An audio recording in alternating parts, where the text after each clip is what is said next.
My dear brothers and sisters, welcome to semester দাদা। আজকের এই ভিডিওতে ক্লাস 11-এর সেকেন্ড সেমিস্টারের ফ্রান্সিস বেকনের লেখা একটি স্টোরি অফ স্টাডিজের কিছু কোয়েশ্চেন আমরা আজকে অ্যান্সার সহ আলোচনা করব।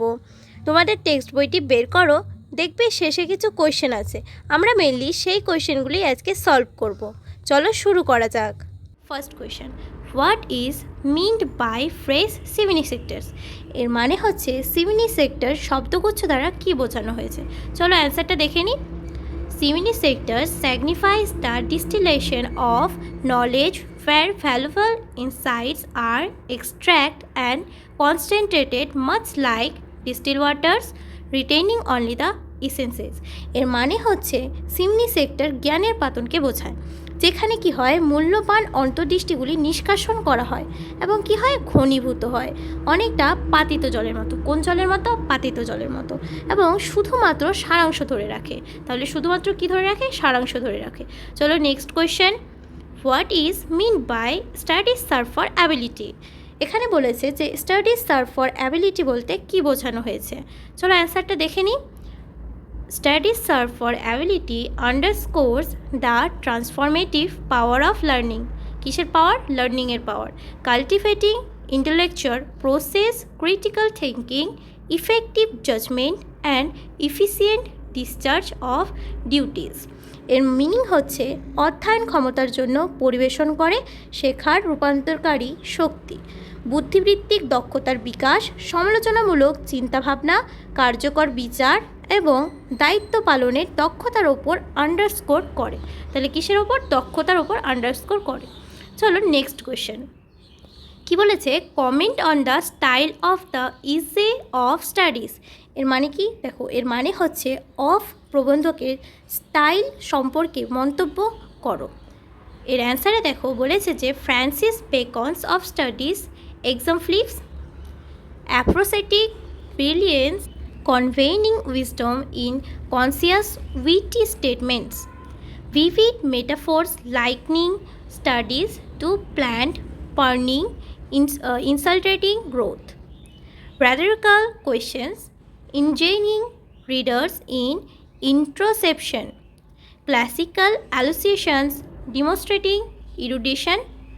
Diegetic tone offering instructive guidance.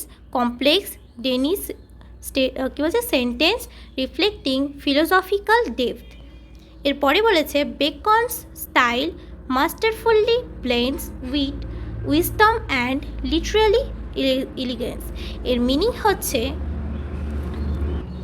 দেখো, ফ্রান্সিস বেকনের অফ স্টাডিজের উদাহরণ দেয় সংক্ষিপ্ত মজাদার বিবৃতিতে প্রজ্ঞা প্রকাশ করা, উচ্চারিত উজ্জ্বলতা, প্রাণবন্ত রূপক, উদ্ভিদ ছাঁটাইয়ের সাথে অধ্যয়নের তুলনা বৃদ্ধির চিত্র।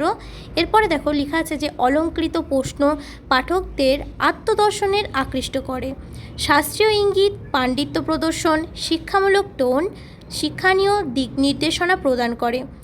এরপরে জটিল ঘনবাক্য দার্শনিক গভীরতা প্রতিফলিত করে।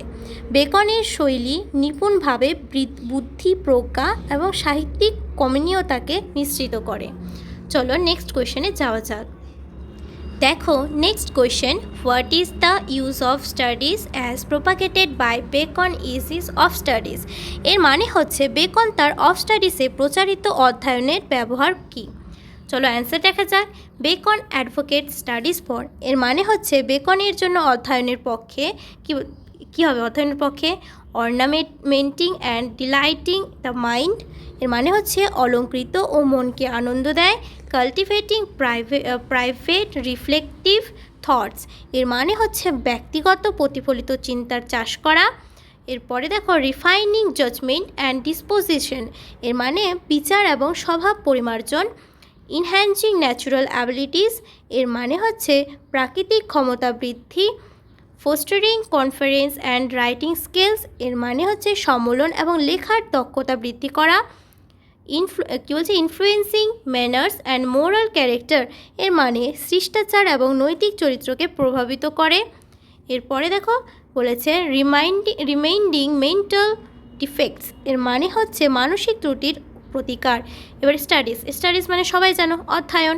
চলো দেখি অধ্যয়নে কি বলেছে। Foster critical thinking and analytical process, এর মানে হচ্ছে সমালোচনামূলক চিন্তাভাবনা এবং বিশ্লেষণাত্মক দক্ষতা বৃদ্ধি করো। নেক্সটে বলেছে ইনহ্যান্স প্রফেশনাল কী বলছে এক্সপার্টিস অ্যান্ড ইফেক্টিভনেস, এর মানে হচ্ছে পেশাদার দক্ষতা এবং কার্যকারিতা বাড়াও।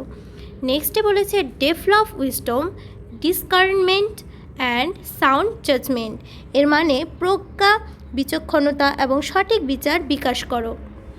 নেক্সট বলেছে refine moral character, ethics and values, নৈতিক চরিত্র, নৈতিকতা এবং মূল্যবোধ পরিমার্জন করো। এরপরে বলেছে provide mental exercise stimulating growth, এর মানে হচ্ছে মানসিক ব্যায়াম প্রদান বৃদ্ধি উদ্দীপক। এরপরে দেখো Bacon champions studies as vital for personal growth, intellectual development and effective living, empowering individuals to thrive, এর মানে হচ্ছে বেকন চ্যাম্পিয়নরা ব্যক্তিগত বৃদ্ধি, বুদ্ধিবৃত্তিক বিকাশ এবং কার্যকর জীবনযাপনের জন্য অত্যাবশ্যক হিসেবে অধ্যয়ন করে ব্যক্তিদের উন্নতির জন্য ক্ষমতায়ন করে।